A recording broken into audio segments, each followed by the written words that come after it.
Good morning મિત્રો, સ્વાગત છે એક નવા વ્લોગમાં. અત્યારે નાસ્તો કરવા બેસી ગયા છીએ. ભાખરી, ચા, કેરી, પછી ગુંદાનું અથાણું અને અહીંયા પ્રિયાનું ટિફિન ભરાઈ ગયું છે. જો પ્રિયા અહીંયા બેસી ગઈ નાસ્તો કરવા માટે. Good morning. તો પેલા ચાલો નાસ્તો કરી લઈએ, પછી મારે નીકળવાનું છે. આજ ખોખરડા પાઈ કે પાછું કામ ઉપર, તો આપણે ત્યાં જઈને કામ પૂરું કરી આવીએ અને પેલા નાસ્તો કરી લઈએ. અહીંયા કામ પૂરું થઈ ગયું ને અમે બેસી ગયા એમને નિરાયતે નવરા. ખાલી બેસવાનું હોય, બીજું કંઈ એવું કામ છે નહીં. એક જગ્યાએ ગાડી અનલોડ થાય છે, ત્યાં બધી ગાડીઓ વહી જાય, પછી ત્યાં દવા છાંટવાની છે ખાલી. ત્યાં સુધી તો એમને બેસવાનું. 11 વાગ્યા, 11:30 12 વાગી જાય એમને બેઠા બેઠા. હું કામ પતાવીને નીકળીએ, પછી ઘરે જઈને મળી.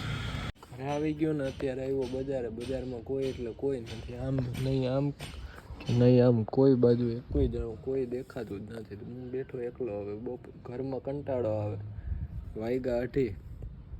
આખો દી ટાઈમ કાઢવો હે ને અઘરો પડી જાય. કંઈ કરવાનું કામ જ ન હોય. હું ઘરમાં તડકો લાગે, બહાર આવીએ તો કોઈ હોય નહીં ને હું મોબાઈલમાં ધોકા મારશું ઘડીક વાર. અહીંયા પ્રિયાને લેવા આવી ગયો છું. આદત ચોકે વીપો આ બસ સ્ટેન્ડ જે હતું ને ત્યાં. બસ હવે 5 મિનિટમાં પ્રિયા આવી જાય, પછી એને લઈને ગામમાં જવાનું હોય તો જઈ આવીએ પહેલાં ખરીદી કરવા. ખરીદી કરીને પછી નીકળી જશું આપણે ઘરે. અને ઘરે કંઈ એક્ટિવિટી હશે તો તમને બતાવીશ. તો અહીંયા પ્રિયા ખરીદી કરે છે. ચૂંદડી લેવાની હતી તો ચૂંદડી લેવા આવી ગયા. અહીંયા અમે પિઝા ખાવા માટે આવી ગયા છીએ, હું ને પ્રિયા બે. તો ઓર્ડર આપી દીધો છે, બસ ઓર્ડર આવવાની રાહ છે. ઓર્ડર આવી જાય એટલે ખાઈને આપણે પાછા નીકળશું આપણી ઘર છે. અને આવ્યા ક્યાં જોઈ લો, ડોમિનોઝમાં. કારણ કે અહીં બીજે મળે પણ અનલિમિટેડ મળે. અનલિમિટેડમાં આનું કલેજું નથી ખાવું, એટલે ફૂલ થઈ જાય છે. અનલિમિટેડમાં બહુ નથી ખાઈ શકતું. તો અનલિમિટેડમાં વસૂલ ન કરે અને આપણે ખોટું એને ખાવું હોય એવું ખાઈ લે, પછી પૂરું થઈ જાય. તો અત્યારે આવ્યા ડોમિનોઝમાં 2 પિઝાનો ઓર્ડર આપી દીધો. પિઝા આવી જાય એટલે ખાઈ અને આપણે નીકળશું ઘર બાજુ. તો આ એક પીઝો અને એક અહીંયા બીજો.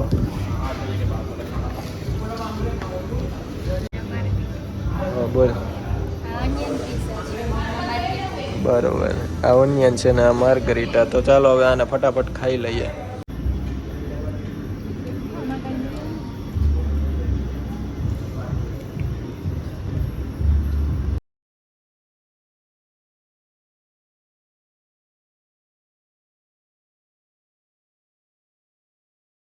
આ મને આ બટકાની સલાહ કરે.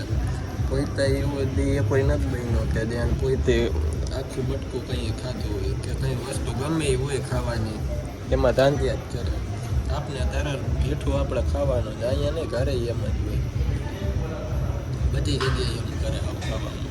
અને હું તો જો અહીં લોંદા મારું છું. આમાં બાકી હતો તો હું લઈ આવ્યો આ પેપ્સી ને. આ પેપ્સીનો ભાવ કેટલો હોય છે અંદાજે? 60 રૂપિયા. 60 રૂપિયાની જ આવી. વાંધો નથી, મને એમ કે મોંઘી પડી થોડી. તો આજે જો હાવ થાકી ન ગઈ હોય ખાતા એવા પેપર. તો એક જગ્યાએથી પૂરું કરીને હવે બીજી જગ્યાએ. આ આપણા દોસ્તારની જ પાણીપુરીની સ્ટોલ છે. જ્યાં અહીંયા એપલની બહાર અને બાઉદીનની સામે, એક્ઝેક્ટ ગેટની સામે અહીંયા ભાઈની આ દુકાન જે રિક્ષા એમાં છે બધું. હું કયો? અને દુકાનનું નામ જો આવી લ્યો, તો પાણીપુરી છે. તો અહીંયા મુલાકાત લેવાનું ભૂલતા નહીં. બાઉદીન કોલેજની એક્ઝેક્ટ સામેના જ જો અહીંયાથી બાઉદીન કોલેજ છે. અને આપણો ભાઈ જ છે ટૂંકમાં. તો અહીંયા આવીને ખાસ પાણીપુરીનો ટેસ્ટ કરી દો. અમે તો આવી ગયા છીએ આજે.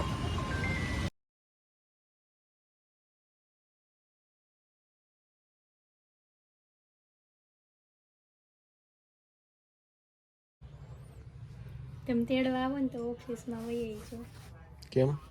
સર એમ કીધું કે બહાર નહીં ઉઠવાનું, એમ કહેજો અંદર આવે.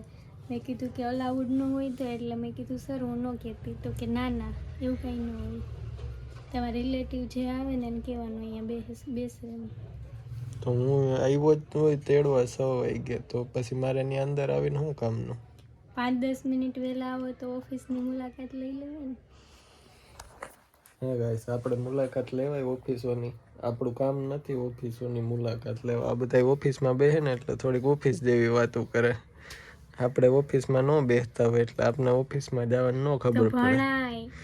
ભણ્યા હોત તો ક્યાં વાત જ હતી. તો આપણે એનો એસીના સાયામાં બેઠા હોત. નથી ભણ્યા એ તો વાત છે આમાં. તો હાલો, જમવામાં શું છે? હજી તો આ પોરો તો ખાવા દ્યો. શાક બની ગયું. શેનું? ઢોકરીનું. તો ઢોકરીનું શાક બન્યું અને મેં જ બનાવ્યું. હા, એ જાણીએ બની ગયું ને. ને હવે રોટલા બનાવ્યા, એક રોટલી ખબર નહીં, ખાઈ લેવાનું. હમણાં 8 વાગ્યા. જો વાગવામાં અત્યારે કેટલા વાગ્યા? 7:30 વાગ્યા. 7:30 જ વાગ્યા. તો 7:30 વાગ્યા ને હવે 8 થાય ત્યાં જમી લેશું, પછી આરામથી સુઈ જશું ને પછી નવા દિવસની શરૂઆત નવા લોક સાથે. ચાલો થોડીક વાર ટાઈમ મળીએ. હવે જઈએ થોડીક વાર બજારે, કદાચ નક્કી નહીં. ને જો ગાઈસ, આ બધી ખરીદી એણીએ કરી લીધી. આપણે ગામમાં ગયા હતા ને, આઝાદ ચોકવેથી આને પિકઅપ કરીને આપણે ગામમાં ગયા હતા. તો આ ચૂંદડી લીધી છે કંઈક. કેટલાની આવી આ? 180 રૂપિયાની ચૂંદડી. આ કંઈક ખરીદી કરવાની હતી જ્યાંથી. થઈ ગઈ ને હેરખી બરોબર? પછી નો ગમે તો મને ન કહેતી. બીજી લઈ દેવાની. ગમે એટલે તે લીધી હતી. એવું ન હોય, બાંધવું પછી ખબર પડે.